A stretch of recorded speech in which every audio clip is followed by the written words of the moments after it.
Hello friends, welcome to Edibis solution. My name is Ankit Kapoor. मेरे contact descriptions यहाँ पे दिए गए हैं। आपको अगर मुझसे कॉन्टैक्ट करना हो किसी क्वेरी के रिगार्ड में तो आप मुझसे कर सकते हैं। एडिबिस सॉल्यूशन एक प्लेटफॉर्म है जहाँ पे टीचर्स और स्टूडेंट एक साथ आके अपनी पढ़ाई कर सकते हैं। टीचर्स पढ़ा सकते हैं, स्टूडेंट्स वहाँ पे पढ़ सकते हैं। करंटली यहाँ पे मैं आपको लिंक प्रोवाइड करूँगा वीडियो के नीचे डिस्क्रिप्शन बॉक्स में, जहाँ पे आपके लिए क्लास 12th के सब्जेक्ट्स के और भी लेक्चर मिल जाएंगे। ये वेबसाइट का लिंक होगा।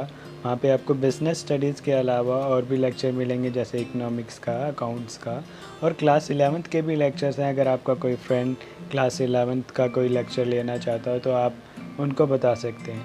अभी पूरा कोर्स वहाँ पे अपडेटेड नहीं है, पर धीरे धीरे करके पूरे कोर्स की वीडियोस वहाँ पे डाली जाएंगी। आप ये लेक्चर्स वेबसाइट पे फ्री ऑफ कॉस्ट देख सकते हैं। करंटली ये वीडियो हमारी जो है वो डील कर रही है क्लास 12th की बिज़नेस स्टडीज़ से। पार्ट ए से डील करेगी। बिज़नेस स्टडीज़ की बुक जो पार्ट ए वाली है उससे डील करेगी। और इसमें हम चैप्टर नंबर 1 ऑलरेडी कवर कर चुके हैं। आप यूट्यूब पे भी वो चैप्टर देख सकते हैं, या आप वो चैप्टर हमारी वेबसाइट पे जाके देख सकते हैं। अब हम शुरू करेंगे चैप्टर नंबर 2 से, जिसका नाम है principles of management. Chapter number 1 में हमने मैनेजमेंट के बारे में पढ़ा। अब मैनेजमेंट के प्रिंसिपल्स यानी कि मैनेजमेंट के सिद्धांतों के बारे में पढ़ेंगे। शुरुआत करते हैं कि मैनेजमेंट के प्रिंसिपल्स हैं क्या। मैनेजमेंट के प्रिंसिपल्स क्या हैं? Are broad and general guidelines for decision making and behaviour of manager. They are not rules but only a guide to take action. यानी कि वो कोई रूल्स नहीं हैं, वो एक गाइड हैं खाली। एक पाबंदी नहीं लगा दी आपके ऊपर कि वो रूल है, आपको फॉलो करना ही करना है। वो एक गाइड है। आप अपने हिसाब से उसको, फ्लेक्सिबिलिटी होती है आपको उनको सिचुएशन के हिसाब से अडेप्ट करके आप उनको अप्लाई कर सकें। तो ये एक गाइडलाइंस हैं, रिजिड रूल्स नहीं हैं। ये आपको हेल्प करेंगे डिसीज़न मेकिंग में, और ये एक बताते हैं कि ऑर्गेनाइजेशन में मैनेजर का बिहेवियर क्या होना चाहिए। अब आगे हम देखते हैं मैनेजमेंट प्रिंसिपल और प्योर साइंस प्रिंसिपल में क्या क्या फ़र्क है। मैनेजमेंट के प्रिंसिपल फ्लेक्सिबल होते हैं, प्योर साइंस के प्रिंसिपल रिजिड होते हैं। यानी कि मैनेजमेंट के प्रिंसिपल आप सिचुएशन के हिसाब से चेंज करके उसको अप्लाई कर सकते हैं। प्योर साइंस का प्रिंसिपल जो है वो रिजिड रहेगा, उसको आपको हर सिचुएशन में जैसे अप्लाई होता है वैसा का वैसा ही अप्लाई करना होगा।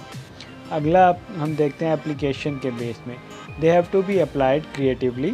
उनको क्रिएटिवली अप्लाई करना है। और क्रिएटिवली क्यों अप्लाई करना है? क्योंकि मैनेजर्स जो हैं ह्यूमन से डील कर रहे हैं। ह्यूमन का बिहेवियर अनप्रेडिक्टेबल होता है। हर इंसान की अलग अलग ज़रूरतें होती हैं, अलग अलग सिचुएशन में वो अलग अलग तरीके से डील करता है, अलग अलग तरीके से बिहेव करता है। So they are applied in static और एब्सोल्यूट मैनर। प्योर साइंस के प्रिंसिपल के लिए कहा गया है कि वह स्टैटिक और एब्सोल्यूट मैनर में अप्लाई किए जाते हैं। सो आगे हम देखते हैं रिलेशनशिप विद एनवायरनमेंट क्या है। सो मैनेजमेंट प्रिंसिपल में they have to keep pace with changing environment. यानी कि जो हमारा एनवायरनमेंट है, चाहे वो इंटरनल टू द ऑर्गेनाइजेशन हो या एक्सटर्नल टू ऑर्गेनाइजेशन हो, वो बहुत डायनामिक है। तो वो समय के साथ साथ चेंज होता है, और जैसे जैसे एनवायरनमेंट चेंज होगा हमारे प्रिंसिपल्स में हमें चेंज लाना होगा। So they have to change with changing environment. So pure science के प्रिंसिपल में हम देखें तो क्या होता है, they do not change with time. यानी कि प्योर साइंस के प्रिंसिपल्स को टाइम के साथ चेंज नहीं करना होता। सेकंड स्लाइड हमारी डील करती है मैनेजमेंट प्रिंसिपल और मैनेजमेंट टेक्निक में क्या क्या फ़र्क है। हम पहले वो देखते हैं। मैनेजमेंट प्रिंसिपल्स हमारे क्या है, हेयरिंग के बेस पे देख रहे हैं हम पहले। They are guidelines to take decision और एक्शन विद प्रैक्टिसिंग टेक्निक्स। उनका एक जिस्ट है एक टाइप से। क्या है मैनेजमेंट प्रिंसिपल? गाइडलाइंस हैं, ये हमने पहले भी देख लिया कि आप किस चीज़ की गाइडलाइंस है कि डिसीजन कैसे लिया जाए, उस चीज़ से डील करती हैं। सो मैनेजमेंट टेक्निक क्या है? They are procedures. प्रिंसिपल और टेक्निक्स क्या हैं? प्रोसीजर्स हैं, जिसमें सीरीज़ ऑफ स्टेप होते हैं जो हमारे डिज़ायर्ड गोल है उसको अचीव करने के। प्रिंसिपल्स हमारे फ्लेक्सिबल हैं और टेक्निक हमारी इतनी फ्लेक्सिबल नहीं है। उसके बाद हम अगली चीज़ जो देख रहे हैं वो हमारा डील करता है मैनेजमेंट प्रिंसिपल और वैल्यूज से डिफरेंस है हमारा मैनेजमेंट प्रिंसिपल में और मैनेजमेंट वैल्यू में। हमने देखा मैनेजमेंट प्रिंसिपल में और साइंस के प्रिंसिपल में, फिर देखा मैनेजमेंट प्रिंसिपल में और मैनेजमेंट टेक्निक में। अब देख रहे हैं मैनेजमेंट प्रिंसिपल में और वैल्यूज़ में। प्रिंसिपल्स और वैल्यू में क्या फ़र्क होता है, इस चीज़ को हम एक डील कर रहे हैं। सो प्रिंसिपल क्या है, they are guidelines to take action, ये हमने पहले भी देखा। और वैल्यूज़ क्या हैं, they are general values for behaviour of individual in society, यानी कि एक टाइप से एथिकल नेचर की हैं वैल्यूज़। ये उसमें है कि एक इंसान कैसा बिहेव करेगा सोसाइटी में, चीज़ से डील करते हैं। प्रिंसिपल की formation, they are formed after research in work situation. Principle कैसे फॉर्म हुए हैं कि एक रिसर्च करी गई, ऑब्ज़र्व किया गया चीज़ों को, और उसके बाद में प्रिंसिपल फॉर्म हुए। वैल्यूज़ कैसे हैं, they are form through common practices. Values कैसे बनी है, कॉमन प्रैक्टिसेस जैसी सोसाइटी में होती हैं उसको देख के लोगों का जनरल बिहेवियर आता है, एक नतीजा निकलता है, वो वैल्यूज़ हैं। नेचर क्या होता है, प्रिंसिपल टेक्निकल है नेचर में और वैल्यूज़ एथिकल है नेचर में।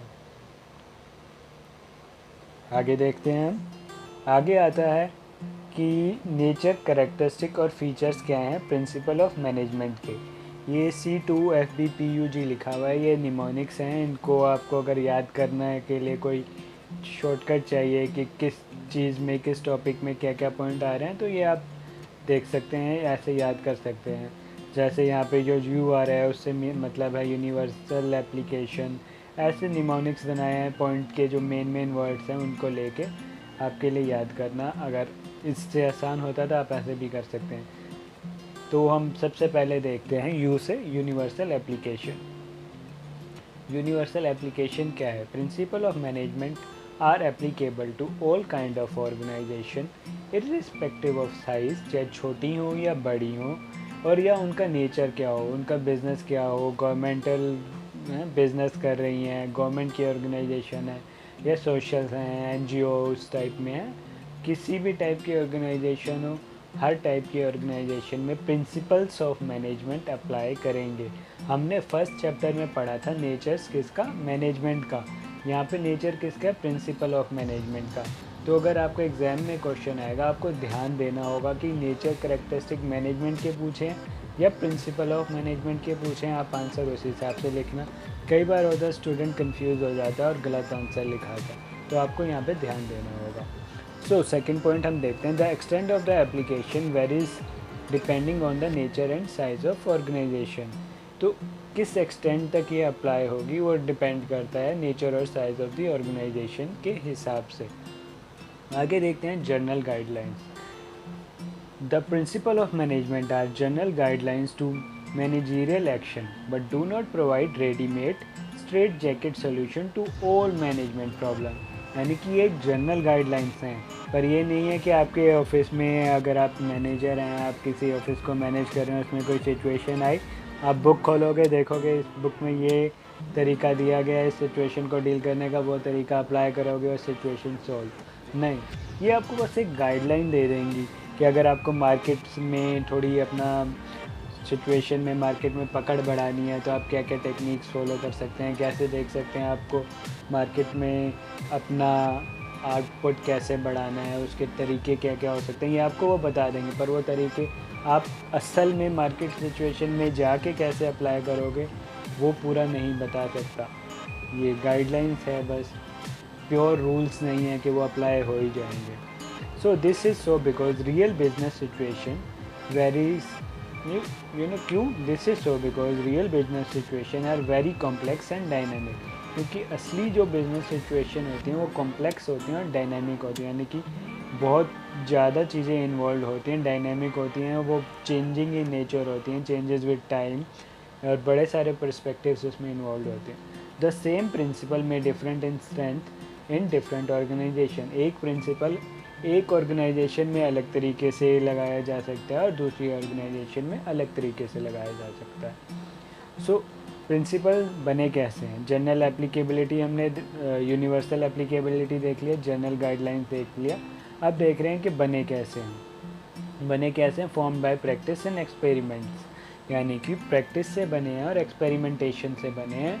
हमने चीज़ों को ऑब्ज़र्व किया। बड़ी सारी ऑर्गेनाइजेशन में लोगों ने देखा कि किस सिचुएशन को मैनेजर कैसे डील कर रहा है, उन ऑब्जर्वेशंस को लिखा।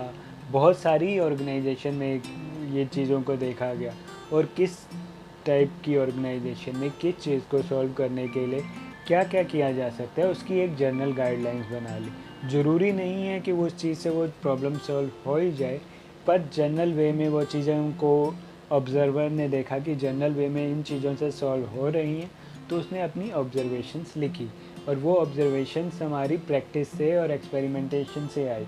कैसे कि जब मैनेजर ने एक प्रॉब्लम को एक बार सॉल्व किया, शायद ठीक से ना हो, पर वही प्रॉब्लम जब दूसरी बार आई तो उसने उसको अच्छे से डील किया। तो प्रैक्टिस ऐसे हो रही है। एक्सपेरिमेंटेशन, कई बार कोई नई सिचुएशन आई, मैनेजर चाहे एक्सपीरियंस भी है पर उसे नहीं पता उस सिचुएशन को कैसे डील करना है, तो वो कुछ ना कुछ एक्सपेरिमेंट करते हैं। चलो हम इस सिचुएशन को ऐसे डील करने की कोशिश करते हैं, इसलिए एक्सपेरिमेंटेशन। सो अगला पॉइंट हमारा आता है फ्लेक्सिबिलिटी। एफ से flexibility.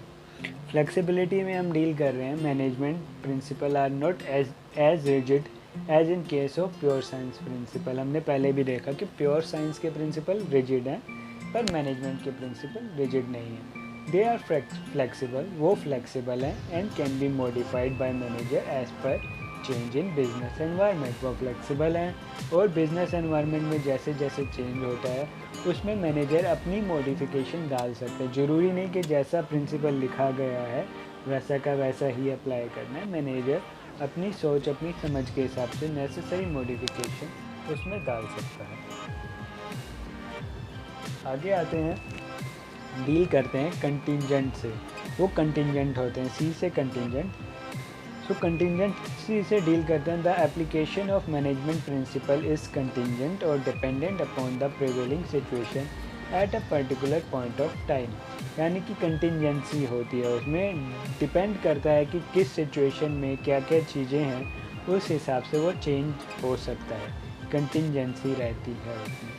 The application of principle has to be change as per requirement. यानी कि जैसी ज़रूरत है उसके हिसाब से प्रिंसिपल को कैसे अप्लाई करना है, उसमें चेंजेस लाने होंगे। अगला आता है बिहेवियरल है। तो बिहेवियर से डील करते हैं, बिहेवियरल है। तो principle of management aim at influencing human behaviour because all work is done by human beings. Principle human behaviour को इन्फ्लुएंस करने से डील करते हैं, क्योंकि मैनेजर किन को इन्फ्लुएंस कर रहा है, एम्प्लॉयज़ को। एम्प्लॉयज़ कौन है, ह्यूमन है। तो ह्यूमन उनको मैनेजर एक टाइप से इन्फ्लुएंस करता है किस चीज़ के लिए, कि तुम ऑर्गेनाइजेशन के गोल के लिए काम करो। तो ये मैनेजर उनको इन्फ्लुएंस कर रहा है। Human behaviour is very complex and dynamic in nature. Human का जो बिहेवियर है वो कॉम्प्लेक्स और डायनामिक है नेचर में। Management principle aim to influence such unpredictable behaviour in order to achieve organisation goal. यानी कि ह्यूमन का बिहेवियर कॉम्प्लेक्स और डायनामिक है और चेंज होता है। एक इंसान अलग तरीके से इस सिचुएशन में डील करता है, दूसरा अलग से डील करता है, और ऑर्गेनाइजेशन में बहुत सारे ह्यूमन हैं। मैनेजर को पता नहीं है कौन सा ह्यूमन किस सिचुएशन को कैसे डील करेगा। अलग अलग एम्प्लॉई अलग अलग तरीके से अपना बिहेवियर दिखा सकते हैं एक प्रॉब्लम पे, एक सिचुएशन पे, या अगर कोई ऑर्गेनाइजेशन नया रूल लाती है उसके ऊपर। तो बहुत अनप्रेडिक्टेबल बिहेवियर होता है ह्यूमन का, बहुत कॉम्प्लेक्स होता है, बहुत डायनेमिक होता है। डायनेमिक मतलब चेंज करता रहता है अलग अलग सिचुएशन के हिसाब से। तो मैनेजर का काम होता है उन सब के बिहेवियर को प्रिडिक्ट करना और प्रिंसिपल को अप्लाई करना, और उनके बिहेवियर को ना खाली प्रिडिक्ट करना बल्कि इन्फ्लुएंस भी करना, कि अपने हिसाब से उनको इन्फ्लुएंस करना कि उनका बिहेवियर वैसा चले जैसा मैनेजर चाहता है और ऑर्गेनाइजेशन के भले के लिए चले। अगला आता है cause and effect relationship. Cause and effect यानी कि किस कारण से हुआ और उसका इफ़ेक्ट क्या आया। The principle of management are intended to establish relationship between cause and effect so that they can be used in similar situation in large number of cases। जैसे कि मैंने बताया कि पहले भी आपको ये पॉइंट रखा था मैंने, कि ये बनाए गए ऑब्जर्वेशन से बनाए गए और इस वजह से बनाए गए कि हाँ हमने देखा कि इस सिचुएशन में बड़ी सारी जगहों पे, जब हमने बहुत सारी जगहों पे ऑर्गेनाइजेशन में ऑब्जर्व किया कि हाँ ये प्रॉब्लम ऐसे सॉल्व हो गई, तो हमने इसी इंटेंट से बनाया गया कि कोई प्रॉब्लम आती है तो हमने एक जनरल गाइडलाइन दे दी, हाँ ऐसे सॉल्व हो सकती है, लार्ज नंबर ऑफ केसेस में ऐसे सॉल्व हुई है, ये चीज़ है। However accurate cause and effect relationship can not be establish. क्यों नहीं एस्टेब्लिश किया जा सकता accurate cause of relationship, cause and effect relationship? क्योंकि ह्यूमन बिहेवियर से डील कर रहे हैं, और हमने बार बार ये चीज़ पढ़ी है कि ह्यूमन बिहेवियर अनप्रेडिक्टेबल है, अलग अलग सिचुएशन में अलग अलग तरीके से डील करता है, ह्यूमन बिहेवियर कॉम्प्लेक्स है, ह्यूमन बिहेवियर डायनामिक है। सो ये चीज़ें हमने पढ़ी हैं, और आइडेंटिकल नहीं हो सकती ह्यूमन बिहेवियर की वजह से, सारी सिचुएशंस आइडेंटिकल नहीं हो सकती, थोड़ा बहुत चेंज उनमें रहेगा। अगले पॉइंट पे आते हैं, क्या है हमारा नेक्स्ट टॉपिक है इनफैक्ट सिग्निफिकेंस और इम्पोर्टेंस ऑफ मैनेजमेंट क्या है। आपको मैं ये भी बताना चाहूँगा, जैसे जैसे मैं एक टॉपिक शुरू कर रहा हूँ, वो असल में एक टॉपिक नहीं, वो एक क्वेश्चन है। ये आपका क्वेश्चन आंसर फॉर्मेट में आप इस क्लास को समझिए कि अगर मैंने नेचर पढ़ा तो वो एक क्वेश्चन पढ़ा, explain the nature of principal of management. अब हम कर रहे हैं क्वेश्चन, एक्सप्लेन सिग्निफिकेंस ऑफ और importance of principles of management. हम मैनेजमेंट की सिग्निफिकेंस या इम्पोर्टेंस नहीं पढ़ रहे, हम पढ़ रहे हैं सिग्निफिकेंस या इम्पोर्टेंस प्रिंसिपल ऑफ मैनेजमेंट की। तो क्या इम्पोर्टेंस है? प्रिंसिपल्स क्या करते हैं? मैनेजर्स को provide manager with useful insight in reality. कैसे मैनेजर को एक यूज़फुल इंसाइट देते हैं रियलिटी में, कैसे देते हैं अब हम ये देखते हैं। The POM increases managerial efficiency, यानी कि मैनेजर की एफिशिएंसी को इंक्रीज़ करते हैं बाय इंक्रीजिंग देयर नॉलेज, उनकी नॉलेज को, एबिलिटी को, increasing their knowledge, ability and understanding of managerial situation and circumstances. तो अगर मैनेजर ने प्रिंसिपल्स पढ़े होंगे तो मैनेजर को एक बेसिक आइडिया होगा कि किस किस सिचुएशन को कैसे कैसे डील किया जा सकता है। अब उस डीलिंग को वो अपनी नॉलेज के हिसाब से, अपनी एबिलिटी के हिसाब से, ऑर्गेनाइजेशन की करंट सिचुएशन के हिसाब से उसको अप्लाई करेगा, चेंजेस लाएगा नेसेसरी और उसको अप्लाई करेगा। पर मैनेजर को प्रिंसिपल से फिर भी जनरल ब्रीफिंग दे रहे हैं कि किस सिचुएशन में वो क्या एक्शन ले सकता है। They enable manager to learn from past mistakes and conserve time by solving recurring problem quickly. Manager को वो इस लायक बनाते हैं कि वो पास्ट मिस्टेक से सीखें, टाइम को बचाएं, जो रेकरिंग प्रॉब्लम्स हैं उनको जल्दी सॉल्व करके टाइम बचाएं। अगला हम देखते हैं क्यों इम्पोर्टेंट है हमारे principle of management. Optimum utilisation होती है रिसोर्सेज की एंड इफ़ेक्टिव एडमिनिस्ट्रेशन होती है। Optimum utilisation of resource means that resources are used in manner that give maximum benefit with minimum cost. तो ऑप्टिमम यूटिलाइजेशन कब होती है? यानी कि एफिशिएंसी आती है। एफिशिएंसी हमारी कॉस्ट से लिंक होती है। एफिशिएंसी एंड इफ़ेक्टिवनेस से हम डील कर रहे हैं यहाँ पे। एफिशिएंसी हमारी कॉस्ट से लिंक होती है। वो कब आती है? ऑप्टिमम यूटिलाइजेशन मतलब हमारा हो गया efficiency, optimum utilisation of resource that give maximum benefit with minimum cost. तो हमारी एफिशिएंसी से डील कर रहा है ये पॉइंट। दूसरा पॉइंट हमारा डील करता है principles facilitate optimum use of resource bye coordination the physical, finance and human resources. यानी कि कोऑर्डिनेशन लाता है physical, finance and human resources में, और इससे हमारा ऑप्टिमम यूज़ होता है। यानी कि फिजिकल हो गया हमारे जो मशीनरी है, फाइनेंस हो गया हमारा, फाइनेंस हमें कहाँ से पैसा लाना है, कहाँ पे कितना यूटिलाइज़ करना है, कितना सेव करना है, वो चीज़ें हो गई। ह्यूमन रिसोर्स हमारे एम्प्लॉयज़ हो गए। सारी चीज़ों में एक कोऑर्डिनेशन बिठाता है प्रिंसिपल, और उससे हमारे यूटिलाइजेशन ऑप्टिमाइज होता है। The cause and effect relationship avoids trial and error approach and reduces inefficiency, wastage and spoilage in use of resource।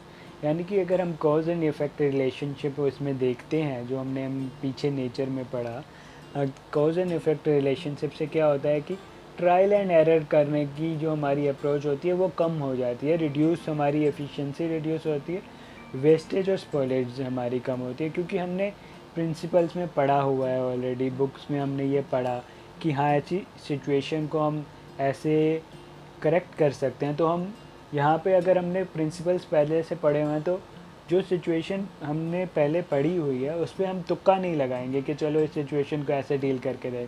हम पहले वो प्रिंसिपल लगाएंगे जो हमने पढ़ा हुआ है, और वो प्रिंसिपल को हम उस हिसाब से थोड़ा बहुत मॉडिफाई करके लगाएंगे। हाँ, अगर वो भी ना अप्लाई हो या कोई बिल्कुल ही नई सिचुएशन आ गई तो हो सकता है कि हम ट्रायल एंड एरर पे जाएं या एक्सपेरिमेंटेशन पे जाएं। एक्सपेरिमेंटेशन भी हमारा एक प्रोसेस में ही आता है, ऑब्जर्वेशन में आता है, पर वो बाद में आएगा। पर जब हम प्रिंसिपल पहले कोई पढ़ा होगा उस सिचुएशन से तो हम पहले वो ही अप्लाई करेंगे। अगला क्या आता है इम्पोर्टेंस में हमारा पॉइंट, साइंटिफिक डिसीजंस का। क्या होता है कि प्रिंसिपल्स पहले से लिखे गए हैं, पहले से उनको ऑब्ज़र्व करके एक्सपेरिमेंटेशन के बेस पे बनाया गया है। तो अगर हम प्रिंसिपल के बेस पे कोई डिसीज़न ले रहे हैं तो वो एक साइंटिफिक डिसीज़न होगा, ठीक है, और वो हमारी इम्पोर्टेंस बढ़ा देगा प्रिंसिपल ऑफ मैनेजमेंट की। So management principles helps in thoughtful decision making, help करते हैं थॉटफुल डिसीजन मेकिंग में। Decision based on POM tends to be more realistic and free from bias and prejudice। यानी कि हमारे जो डिसीज़न हमने लिया प्रिंसिपल्स के बेस पे वो ज़्यादा रियलिस्टिक होते हैं और वो किसी बायसनेस या प्रिजुडिस से परे होते हैं, उनसे दूर होते हैं। So they are based on objective assessment of the situation, यानी कि किसी सिचुएशन को सब्जेक्टिवली नहीं ऑब्जेक्टिवली असेस किया जाता है। दे एम्फेसाइज ऑन लॉजिक, उन पे लॉजिक पे ज़्यादा फोकस दिया जाता है, या ब्लाइंड फेथ पे नहीं कि हाँ अंधा कानून नहीं चल रहा है, वहाँ पे लॉजिकली क्या चीज़ होनी चाहिए उस पे दिया जाता है यहाँ पे ध्यान। अगले पॉइंट पे आते हैं, हमारी इम्पोर्टेंस बता रहा है मीटिंग चेंजिंग एनवायरनमेंट रिक्वायरमेंट, यानी कि प्रिंसिपल हमें मदद करते हैं कि जो डायनेमिक नेचर की ऑर्गेनाइजेशन है, चेंजिंग एनवायरनमेंट रिक्वायरमेंट जो है उनको डील करने में प्रिंसिपल हमारी मदद करते हैं। POM helps the manager in meeting changing environment requirements because they can be modified according to the changes taking place in the environment। ये मैं पॉइंट आपको समझा ही चुका हूँ कि एनवायरनमेंट में जो चेंजेस आ रहे हैं उस हिसाब से हम डिसीजन ले पाएँ, इसमें हमारी POM मदद करते हैं।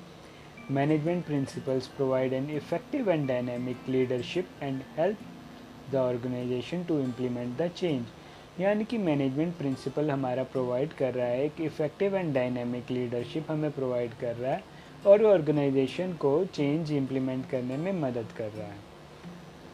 मैनेजमेंट प्रिंसिपल हमारे सोशल रिस्पॉन्सिबिलिटी निभाने में भी मदद करते हैं। कैसे? The increased awareness of the public, यानी कि पब्लिक की जो हमारी अवेयरनेस है पब्लिक की आज के टाइम में सोसाइटी की, वो बढ़ गई है। उसने मैंडेटरी कर दिया है बिज़नेस ऑर्गेनाइजेशंस को, बिज़नेस फर्म्स को, कि वो अपनी सोशल रिस्पॉन्सिबिलिटी फुलफिल करें।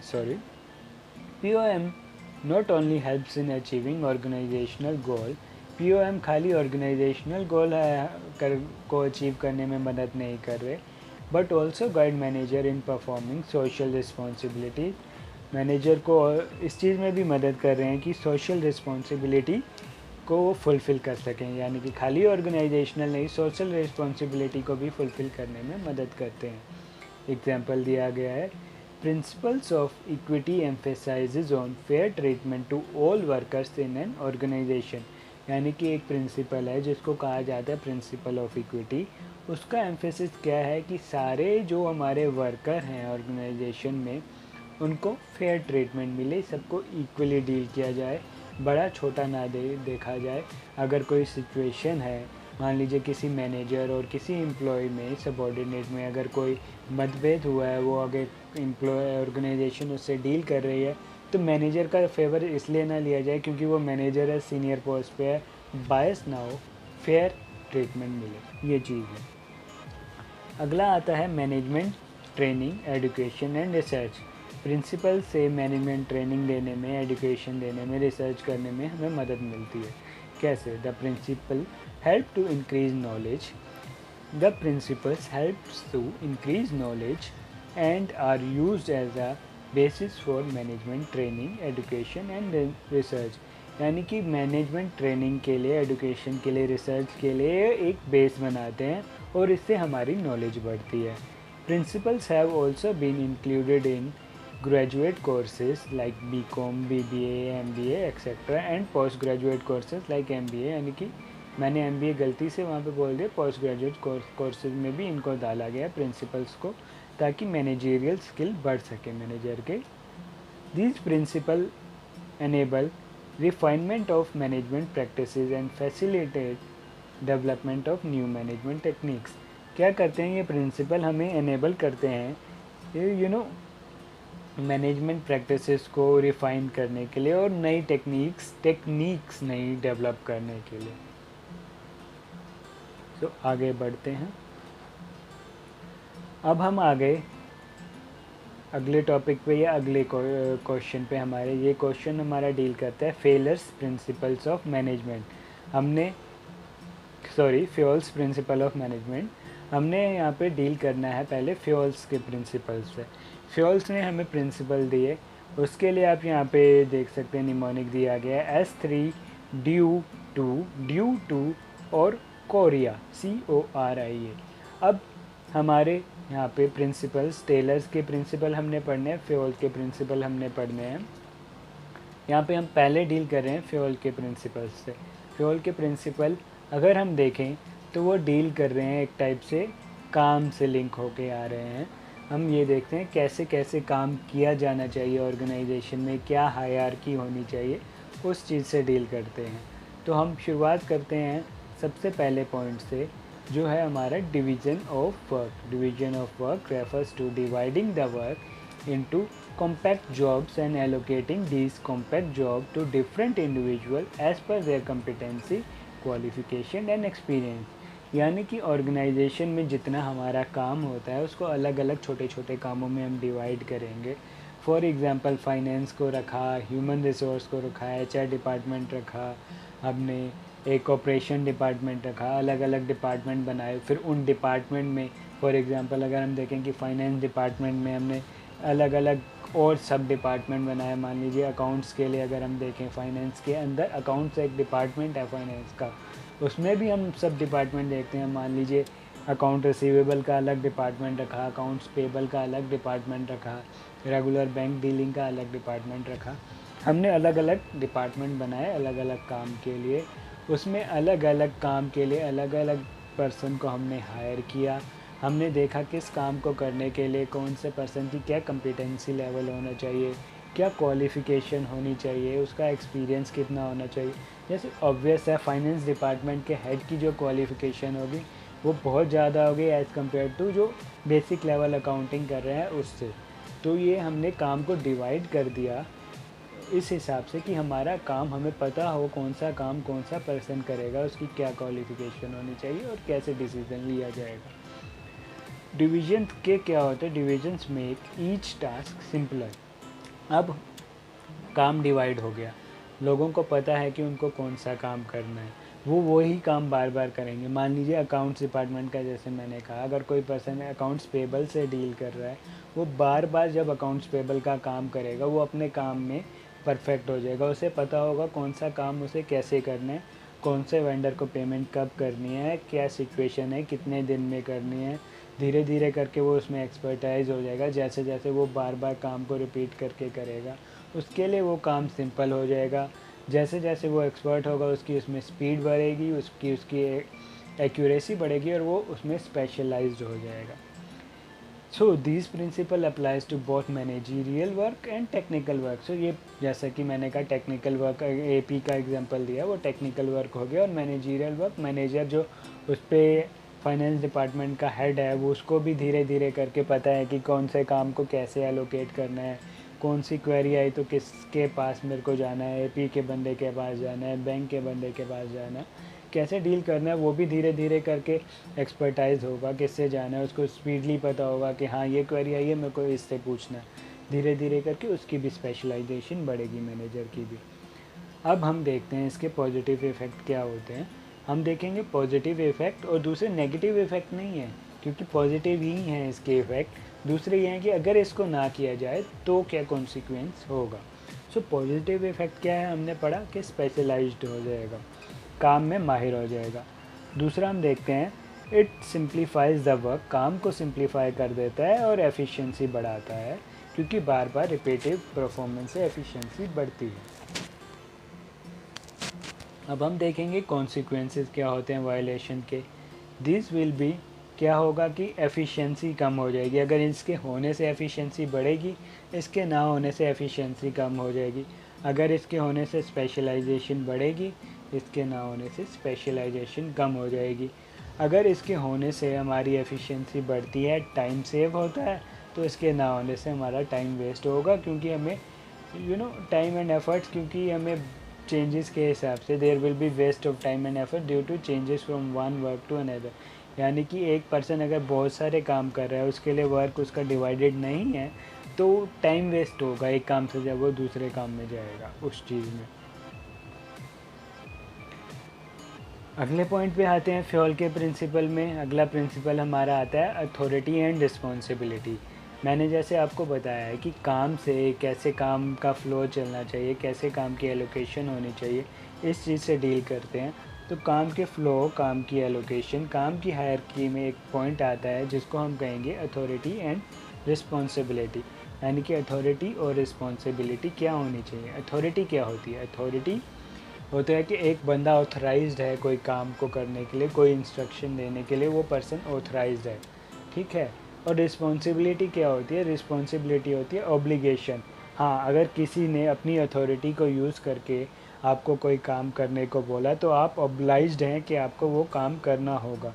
अगर फाइनेंस मैनेजर ने बोला अकाउंट्स पेबल के पर्सन को कि आपको इस पर्सन को पेमेंट करनी है, इस वेंडर को आपको इस डेट पे पेमेंट देनी है, तो अकाउंट्स वाला पर्सन, एपी का पर्सन ऑब्लाइज्ड होगा, उसको उस डेट पे वेंडर को वो पेमेंट करेगा। अगर वो पेमेंट नहीं करता तो वो रिस्पॉन्सिबल है उस एक्शन के ना होने के लिए। हमारा मैनेजर पूरी तरह से अपनी अथॉरिटी रखता है कि उससे क्वेश्चन कर सके कि जब आपको कहा गया था ये काम तो आपने क्यों नहीं किया। मैंने आपको समझा दिया अथॉरिटी एंड रिस्पॉन्सिबिलिटी क्या होती है। अब एक बार रीडिंग लेते हैं कि हमारा ये बुक में पॉइंट क्या क्या दिए गए हैं, उनसे हम डील करते हैं। Authority means right to give orders and obtain obedience, यानी कि ऑर्डर देना और उसको फॉलो किया जाए। ये इस अथॉरिटी, इस हक को आपके आपके पास होना कि आपको ओबे किया जाए, ये हक आपके पास होगा कि आप ऑर्डर दे सकें और आपको ओबे किया जाएगा। अथॉरिटी दो टाइप की होती है। ऑफिशियल अथॉरिटी, ऑफिशियल अथॉरिटी होती है कि कमांड करने की अथॉरिटी, और दूसरी है personal authority, is the authority of individual manager, यानी कि इंडिविजुअल लेवल पे जो मैनेजर है उसकी अथॉरिटी है। उसके बाद आते हैं रिस्पॉन्सिबिलिटी में। रिस्पॉन्सिबिलिटी मीन्स ऑब्लिगेशन, मैंने बताया कि ऑब्लाइज्ड होते हैं आप वो काम करने के लिए। Responsibility means obligation to perform the job assigned time, यानी कि जिस टाइम पे आपको जो जॉब असाइन की गई है उसको आप ऑब्लाइज्ड हैं वो काम करने के लिए। Fayol suggested that there should be a balance between authority and responsibility, यानी कि एक बैलेंस होना चाहिए। फ्यूल ने ये सजेस्ट किया अथॉरिटी और रिस्पॉन्सिबिलिटी में एक बैलेंस होना चाहिए। So giving authority without fixing responsibility, यानी कि किसी को अथॉरिटी दे दी पर कि उसमें किसी सबॉर्डिनेट की रिस्पॉन्सिबिलिटी नहीं फिक्स की, यही के तो क्या हो सकता है कि वो हो सकता है जो पर्सन ऑथराइज्ड है वो मिसयूज़ करे। यानी कि अगर कोई पर्सन कोई काम करने के लिए रिस्पॉन्सिबल नहीं भी है, तब भी वो पर्सन उसको कह सकता है कि तुम ये काम करो। फॉर एग्ज़ाम्पल मैं आपको एक ही टाइप का एग्जांपल इसलिए दे रहा हूँ ताकि आपके लिए वो सिचुएशन बैठ जाए पूरी तरह से माइंड में। एपी के पर्सन का ही एग्जांपल मैं रिपीट करूँगा। मान लीजिए एपी के पर्सन का काम अगर हमने ठीक से रिस्पॉन्सिबिलिटी एपी के पर्सन को दी गई है तो वही करेगा, पर अगर हमने रिस्पॉन्सिबिलिटी नहीं बांटी तो अगर फाइनेंस मैनेजर अपनी अथॉरिटी को मिसयूज़ करके एआर के पर्सन को ये काम बोल दे तो वो गलत हो जाएगा। तो ये मिसयूज़ ऑफ अथॉरिटी हो जाएगी कि फाइनेंस मैनेजर के पास अथॉरिटी ऑर्डर देने की, तो उसने एआर के पर्सन को भी बोल दिया हाँ तुम ये पेमेंट करो, हो सकता है उसे वो काम ना आता। At the same time responsibility without adequate authority क्या होगा कि रिस्पॉन्सिबिलिटी तो दे दी कि भैया पर्सन को तुम्हारी ये रिस्पॉन्सिबिलिटी है, AP के पर्सन की ये है, AR के पर्सन की ये है, पर अथॉरिटी नहीं दी, उनके ऊपर कोई सीनियर नहीं है, तो वो इनफेक्टिव काम होगा भैया। उन्हें पता है उनके ऊपर कोई सीनियर नहीं है, उनके ऊपर कोई वो ही नहीं है जो उनके काम को देखे, अगर गलत कर रहे हैं तो उनको डांटे, तो भैया इफ़ेक्टिव काम नहीं होगा, एफिशिएंसी भी ख़राब होगी। एडवांटेज क्या है, और अगर इस प्रिंसिपल को ना फॉलो किया जाए तो उसके नुकसान क्या हैं ये देखते हैं। प्रिंसिपल को ना फॉलो करने के नुकसान है, प्रिंसिपल के नुकसान नहीं है, ये मैं आपको दोबारा से बताऊं। एडवांटेज क्या है, मिसयूज़ ऑफ अथॉरिटी बचेगी, यानी कि अथॉरिटी का मिसयूज़ नहीं होगा और रिस्पॉन्सिबिलिटी को फिक्स करने में मदद मिलेगी। कॉन्सिक्वेंसेस क्या हैं कि if authority exceed responsibility, subordinate misuse करेंगे, यानी कि सबॉर्डिनेट उसको मिसयूज़ करेंगे। If responsibility exceeds authority, subordinate अपनी ड्यूटी पूरी तरह से परफॉर्म नहीं कर पाएंगे। तो आगे बढ़ते हैं। अगला पॉइंट हमारा डील कर रहा है फ्योल के प्रिंसिपल का। अगला पॉइंट है हमारा discipline. Discipline refers to obedience, यानी कि क्या है, डिसिप्लिन में जब भी बात होगी, आप जैसे देखिए आपके स्कूल में डिसिप्लिन किस चीज़ को कहा जाता है, आप स्कूल में पढ़ रहे हैं, आपको जब कहा जाए कि डिसिप्लिन में रहो तो क्या कह रहे हैं, स्कूल के रूल्स एंड रेगुलेशन को मानो, स्कूल के जो रूल्स हैं उनको फॉलो करो। तो डिसिप्लिन क्या कहता है कि आप ओबे करो rules and regulation of the organisation which is necessary for systematic working of the organisation, यानी कि उसकी सिस्टमेटिकली वर्क कर सके ऑर्गेनाइजेशन, उसके लिए ज़रूरी है। फ्योल के हिसाब से डिसिप्लिन क्या रिक्वायर करते हैं, good supervisors at all level, clear and fair agreement और जुडिशियस एप्लीकेशन ऑफ पेनल्टीज़, यानी कि अच्छे सुपरवाइज़र होने चाहिए हर लेवल पे, एग्रीमेंट जो होना चाहिए वो क्लियर और फेयर होना चाहिए, और जुडिशियस एप्लीकेशन होना चाहिए पेनल्टी का, यानी कि अगर कोई रूल नहीं फॉलो होता तो उसमें क्या चीज़ की जानी चाहिए, क्या एक्शन लेना चाहिए, क्या पेनल्टी लगनी चाहिए, उसकी एप्लीकेशन सही से होनी चाहिए। So discipline is must for all the enterprises and for all the level, यानी कि हर टाइप की यह एंटरप्राइज के लिए और हर लेवल पे ये ज़रूरी है। इसकी एडवांटेज क्या है कि डिसिप्लिन होगा तो स्मूथ एंड सिस्टमेटिक फंक्शनिंग होगी ऑर्गेनाइजेशन की, बेटर रिलेशनशिप बनेंगे मैनेजमेंट और एम्प्लॉय के। अगर इसको फॉलो नहीं किया गया, कॉन्सिक्वेंसेज ऑफ वायलेशन होंगे, there may be disobedience of rules and regulation, यानी कि एम्प्लॉय डिसओबीडियंट हो जाएंगे और रिलेशन मैनेजर और एम्प्लॉयज़ के बीच में इतने कॉर्डियल नहीं होंगे। So moving on to the next slide. अगला प्रिंसिपल हमारा आता है यूनिटी ऑफ कमांड का। यूनिटी ऑफ कमांड हमारा क्या कहता है, यूनिटी होनी चाहिए कमांड की, यानी कि कमांड जो आ रही है, जो हमारा ऑर्डर आ रहा है, वो उसमें एक यूनिटी होनी चाहिए।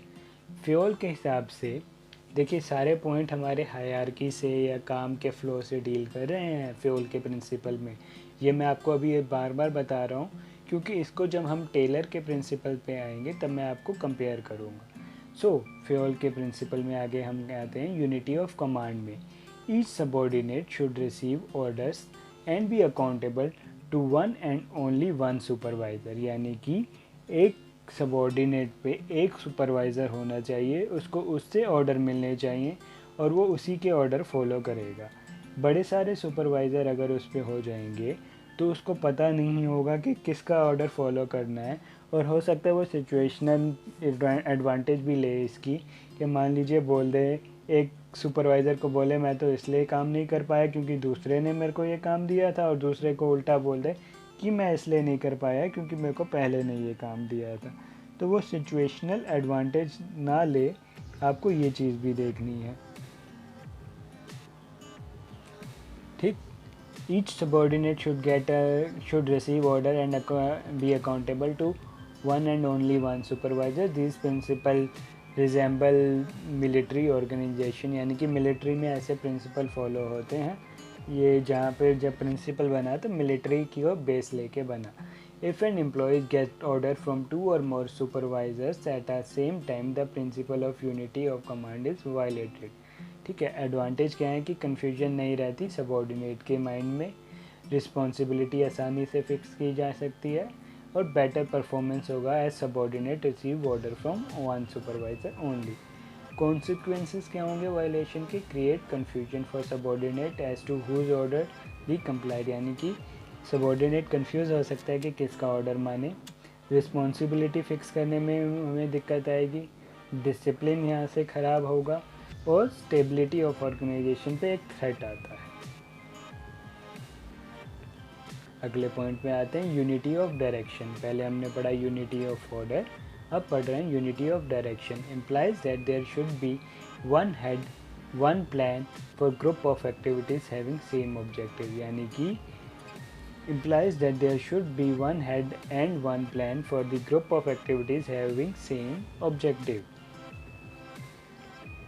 एक हेड होना चाहिए एक प्लान का जहाँ पे ग्रुप ऑफ एक्टिविटीज़ हैं, जो एक ग्रुप ऑफ एक्टिविटीज़ हैं जिनका सेम ऑब्जेक्टिव चल रहा है. कुछ ग्रुप ऑफ एक्टिविटीज़ जहाँ पे सेम ऑब्जेक्टिव से काम किया जा रहा है, उस ग्रुप ऑफ एक्टिविटी का एक हेड होना चाहिए. All the unity of organization should be moving toward the same objective through coordination and focus effort, यानी कि जहाँ पे अलग अलग यहाँ पे ग्रुप बने हैं जो एक ऑब्जेक्टिव कर रहे हैं और उन सारे ग्रुप का एक कोऑर्डिनेशन होना चाहिए जो किस में चले, ऑर्गेनाइजेशन का जो कॉमन ऑब्जेक्टिव है उसको फॉलो करने में चले. It ensure unity of action and coordination. इससे यूनिटी ऑफ एक्शन और कोऑर्डिनेशन इंश्योर होता है एंड अवॉइड होती है अननेसेसरी डुप्लीकेशन ऑफ एफर्ट, यानी कि अननेसेसरी एफर्ट्स की डुप्लीकेशन यहाँ पे ख़त्म होती है. इसके पॉजिटिव इफ़ेक्ट क्या हैं? Emphasises importance of common goods and helps in achieving them, यानी कि इम्पोर्टेंस क्या है जो कॉमन गुड्स की, जो कॉमन गोल्स की, सॉरी यहाँ पे गलत लिख दे, कॉमन गोल की जो इम्पोर्टेंस है, ऑर्गेनाइजेशन के कॉमन गोल की जो इम्पोर्टेंस है उसको अचीव करने में मदद करता है. इंश्योर करता है यूनिटी ऑफ एक्शन, यानी कि एक्शन जो है, यूनिटी ऑफ एक्शन जो हम काम कर रहे हैं वो उसमें यूनिटी रहे, सारे लोग एक ही गोल को अचीव करने के लिए काम करें. इसको इंश्योर करता है एंड फैसिलिटेट करता है कोऑर्डिनेशन को. कॉन्सिक्वेंसेज ऑफ वायोलेशन में क्या आता है? Unnecessary duplication of efforts and wastage of resource. और अगला आता है लैक ऑफ कोऑर्डिनेशन, कोऑर्डिनेशन का लैक आता है. अगले पॉइंट पे आते हैं subordination of individual interest to general interest, यानी कि एक इंडिविजुअल के इंटरेस्ट को नीचे रखा जाए जर्नल इंटरेस्ट से. The interest of organization should take priority over the interest of any one individual employee. एक ऑर्गेनाइजेशन का जो इंटरेस्ट है उसको प्रायोरिटाइज किया जाए. किसके ऊपर प्रायोरिटाइज किया जाए? Interest of any individual employ, यानी कि इंडिविजुअल से ऊपर रखा जाए ऑर्गेनाइजेशन का गोल. पर्सनल को आप करो, उसको भी फॉलो करो, पर पहले ऑर्गेनाइजेशन का गोल होना चाहिए. तो The interest of organization should take priority over the interest of any one individual employee. Sorry, fumble हो जाता है बीच में पढ़ाते पढ़ाते, सो उसको अवॉइड कीजिएगा, इनफैक्ट उसको एंजॉय कीजिएगा. आपको भी पढ़ते पढ़ते मोनोटोनस ना होता होगा तो फंबल को मेरे एंजॉय कीजिएगा. तो अगले पॉइंट पे आ जाते हैं. Organisation is superior to individuals. Organisation individual से सुपीरियर है. It is a duty of the management to reconcile individual interest and organisational interest, यानी कि मैनेजमेंट की ड्यूटी है वो रिकंसाइल करे इंडिविजुअल के इंटरेस्ट को और ऑर्गेनाइजेशन के इंटरेस्ट को. A manager can ensure this principle through his behaviour, यानी कि मैनेजर इस प्रिंसिपल को अपने बिहेवियर से इंश्योर कर सकता है. For example, he should not miss use his power for his own benefit, यानी कि अपनी पावर का अपने बेनिफिट के लिए मिसयूज़ ना करे at the cost of general interest of worker, यानी कि वर्कर की सिचुएशन का फ़ायदा उठा के अपने बेनिफिट के लिए अपनी पावर को वो मिसयूज़ ना करे. सो पॉजिटिव इफेक्ट क्या होंगे? It helps in achieving goals of the organisation, it brings coordination between individual and organisational objective. अगला कॉन्सिक्वेंस ऑफ वायलेशन आएगा, the firm will not be able to achieve its goal, lack of coordination between individual and organizational goals।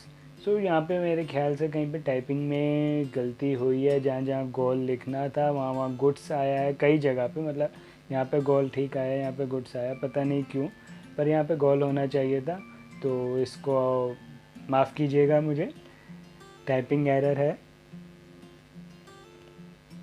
सो आगे बढ़ते हैं हमारे अगले point पे, remuneration of employees. ये हमारा एम्प्लॉयज़ की सैलरी से डील करता है। Should be just and equitable so as to give maximum satisfaction to both employees and to the organisation. यानी कि रेम्यूनरेशन ऐसी फिक्स होनी चाहिए जो काम को जस्टिफाई करे और ऐसी हो कि ऑर्गेनाइजेशन को भी लगे कि हाँ इस काम के लिए इतनी सैलरी सही है, और एम्प्लॉय को भी लगे हाँ मैं जो काम कर रहा हूँ मुझे उस हिसाब से सही सैलरी मिल रही है। The employ should be paid fair wages salary which should be given and then at least reasonable standard of living. यहाँ पे भी टाइपिंग एरर हुआ, तो रीजनेबल और फेयर उनको सैलरी मिलनी चाहिए। Eight the same time it should be with in the paying capacity of the company, यानी कि कंपनी की भी कैपेसिटी के अंडर होनी चाहिए। Positive effect, high level of motivation as they are paid fully for services rendered, cordial relationship between employees and management, motivation बढ़ता है, cordial relationship होते हैं, improvement in commitment of employee toward the organization, employee committed होता है।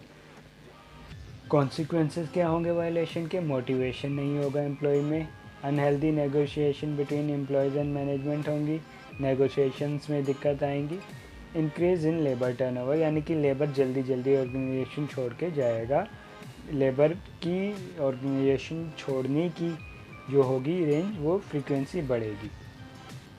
आगे बढ़ते हैं, centralisation and decentralisation, यानी कि काम कितना पावर एक हैंड में होनी चाहिए और कितना काम को बांटना है, ये उस चीज़ से डील कर रहा है।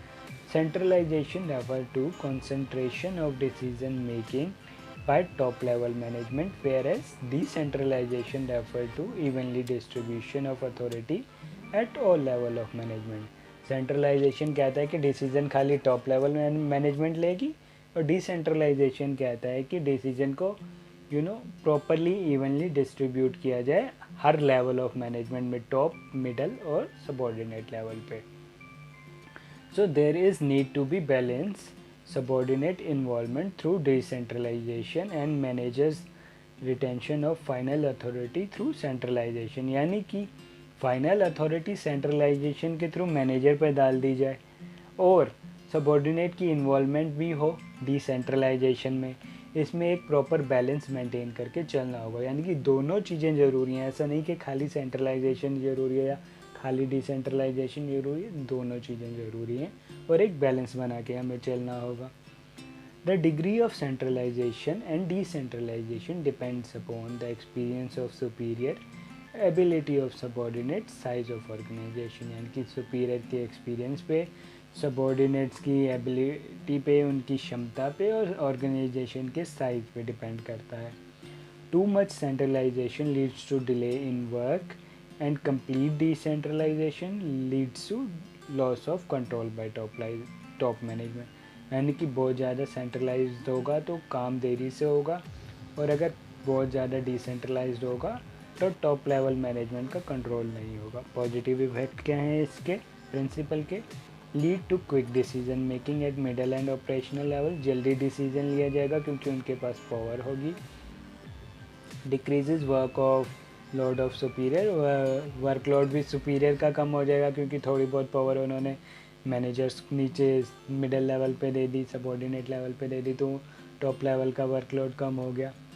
Increase in the encouragement and motivational level of subordinates, उनको भी पता है कि उनके पास भी कुछ पावर है तो उनका इंकरेजमेंट और मोटिवेशनल लेवल बढ़ता है। कॉन्सिक्वेंसेस क्या हैं वायलेशन के? स्लो डिसीजन मेकिंग है, risk of misuse of authority in case of complete decentralisation, यानी कि कंप्लीट डिसेंट्रलाइजेशन है तो अथॉरिटी का मिसयूज हो सकता है। आगे आते हैं, आगे हमारा है scalar chain. Scalar chain is chain of superiors ranging from highest authority to the lowest level in the organisation. यानी कि स्केलर चेन क्या है कि एक चेन बनी हुई है, कैसे सुपीरियर टॉप लेवल पे सुपीरियर कैसे होगा, फिर उनके नीचे कौन होगा, उनके नीचे कौन होगा, एक ये स्केलर चेन है। वो स्केलर चेन का एक एग्जांपल के तौर पे दिया गया है।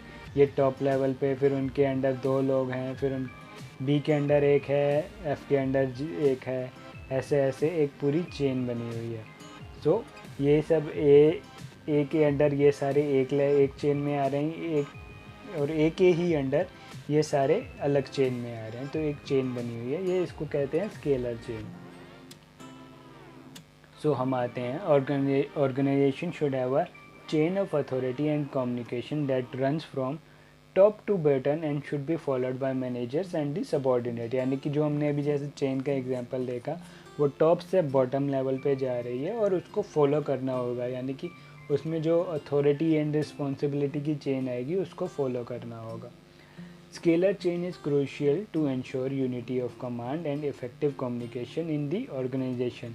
यानी कि अब चेन बनी हुई है तो कमांड कहाँ से आनी है वो चीज़ हमारी डिसाइड होगी, और उसके लिए ये एक एसेंशियल एलिमेंट है scalar chain. So however in case of urgency, यानी कि कभी कोई अर्जेंसी आती है, फ्योल ने परमिट किया है शॉर्टकट इन दी चेन। एक शॉर्टकट हम अप्लाई कर सकते हैं, उस शॉर्टकट को कहा गया है गैंग प्लैंक। गैंग प्लैंक क्या करता है, allows direct communication between 2 employees of the same level. यानी कि एक लेवल पे, जहाँ पे सेम लेवल पे 2 एम्प्लॉयज़ हैं, वो एक दूसरे से डायरेक्टली कम्युनिकेट कर लेंगे। वो ऐसा नहीं है कि वो पहले अपने सीनियर को बोलेगा, वो अपने सीनियर को, फिर टॉप लेवल पे पहुंचा, वो दूसरे लेवल पे अपने जूनियर को बोलेगा, फिर जूनियर पे, फिर सेम लेवल पे। वो चीज़ नहीं, डायरेक्ट कम्युनिकेशन अलाउ किया। ये अब मैं आपको बताता हूँ ऐसे। अब जैसे डी और एच को अगर डायरेक्ट कम्युनिकेट करना है तो वो डायरेक्टली कम्युनिकेट एक दूसरे से कर सकते हैं। ऐसा नहीं है कि डी को अगर एच से कम्युनिकेट करना है तो डी पहले सी को बताएगा, सी बी को, बी ए को, फिर ए अपने सबॉर्डिनेट को, फिर अपने सबॉर्डिनेट को, और फिर यहाँ पे अपने सबॉर्डिनेट को। इतनी लंबी चेन फॉलो करने की ज़रूरत नहीं होगी, डायरेक्टली एक दूसरे से कम्युनिकेट कर लेंगे। और ये जो प्लैंक लगाया गया है, यहाँ पे एक पुल बनाया गया है, वो गैंग प्लैंक है। अब वापस आते हैं अपनी स्लाइड पे। यहाँ पे हम देखेंगे पॉजिटिव इफेक्ट और कॉन्सिक्वेंसेज ऑफ वायलेशन।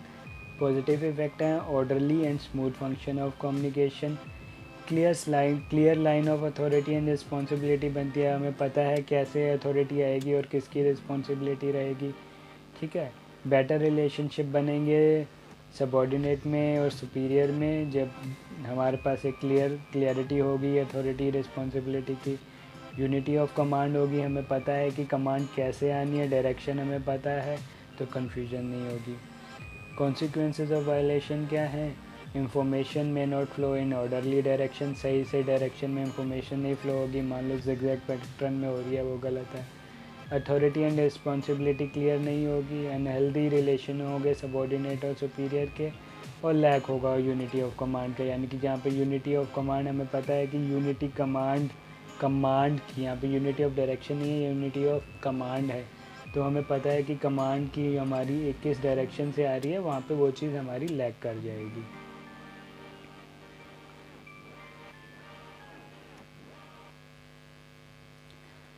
आगे आते हैं ऑर्डर में। Order means that there should be a place for everything और एवरीवन, और एवरीथिंग और एवरीवन, ठीक है, इन इट्स प्लेस, ठीक है। यानी कि हर चीज़ की और हर किसी की एक जगह होनी चाहिए, और हर चीज़ को और हर किसी को उस जगह पे होना चाहिए। People and material must be in suitable place at appropriate time for maximum efficiency. यानी कि जो लोगों के लिए जो जगह बनी है उनको वहाँ होना चाहिए, और उनकी जो मटेरियल्स हैं उनको भी वहीं पे होना चाहिए जहाँ पे उनकी जगह बनी है। इससे एफिशिएंसी हमारी बढ़ती है। If there is a fixed place for everything and it is present there, then there will be no distraction in work. It means orderliness. यानी कि अगर किसी चीज़ की कोई जगह बनी हुई है और वो चीज़ वहीं पड़ी है तो आप ऑर्डर के साथ, ऑर्डरलीनेस के साथ पूरा काम कर सकते हैं। डिस्ट्रक्शन ऑफ वर्क नहीं होगा, आपकी एफिशिएंसी बढ़ेगी, आपकी प्रोडक्टिविटी बढ़ेगी, आपकी एफिशिएंसी बढ़ेगी। अब देखते हैं इसके पॉजिटिव इफ़ेक्ट क्या हैं। Efficiency, efficient use of resource as no time is wasted in training resources. यानी कि रिसोर्सेज के यूज़ में एफिशिएंसी आती है और टाइम वेस्ट नहीं होता हमारा ट्रेनिंग, रिसोर्स को ट्रेनिंग देने में। स्मूथ एंड सिस्टमेटिक वर्किंग होती है ऑर्गेनाइजेशन में। Inefficient use of resource due to loss of time and energy in search of resources. यानी कि आप कुछ चीज़ ढूंढने में टाइम लगा रहे हो क्योंकि वो सही जगह पर नहीं पड़ी, तो टाइम वेस्ट होगा, आपकी एनर्जी वेस्ट होगी, आपका रिसोर्स वेस्ट होगा। लैक ऑफ डिसिप्लिन आता है इससे ऑर्गेनाइजेशन में। अगला प्रिंसिपल है हमारा इक्विटी का। इक्विटी यानी कि फेयरनेस का। According to this principle discrimination नहीं होना चाहिए एम्प्लॉयज़ में किसी भी बेसिस पे, चाहे वो रिलीजन हो, लैंग्वेज हो, कास्ट हो, सेक्स हो, बिलीफ हो, नेशनैलिटी हो, कोई भी हो, आप डिस्क्रिमिनेशन एम्प्लॉयज़ में नहीं करेंगे, सबको फेयर ट्रीटमेंट देंगे। Equity refers to just fair behaviour of management towards worker. He also advocates the use of strict treatment for lazy personnel in order to send the message that everyone is equal in the eyes of management. So simple सा point है, I don't think इसको कुछ explain करने की ज़रूरत है। Positive effect आते हैं हमारे, इम्प्रूव करता है हमारा satisfaction and motivation level employees में। कॉर्डियल रिलेशनशिप बनता है हमारे एम्प्लॉय और मैनेजमेंट में। कॉन्सिक्वेंस क्या होंगे वायलेशन के? डिक्रीज़ होती है सेटिस्फेक्शन और मोटिवेशनल लेवल एम्प्लॉय का डिक्रीज़ होता है और अनहेल्दी रिलेशन रहते हैं। अगला हम डील करते हैं स्टेबिलिटी ऑफ पर्सनल से। Employee once selected should be kept at their post और position for a minimum fix tenure. They should have stable. यानी कि एम्प्लॉय का अगर रख लें तो स्टेबिलिटी होनी चाहिए, आपको पता होना चाहिए कम से कम हम इस एम्प्लॉय को इतने टाइम के लिए तो रिटेन करेंगे ही करेंगे। Employ turnover should be minimise. यानी कि एम्प्लॉयज़ का बार बार छोड़ के जाना, आपको नए एम्प्लॉय हायर करने पड़ते हैं, तो एम्प्लॉय के बार बार छोड़ के जाने को आपको मिनिमाइज़ करना होगा। आपको एम्प्लॉयज़ के साथ रिलेशन अच्छे बनाने होंगे, उससे ऑर्गेनाइजेशन की एफिशिएंसी बढ़ेगी, कॉस्ट ऑफ रिक्रूटमेंट कम होगी। Cost of recruitment, selection and training आपकी कम हो जाएगी क्योंकि आपको बार बार नए एम्प्लॉय नहीं हायर करने पड़ रहे, उस पर मेहनत नहीं करनी पड़ी।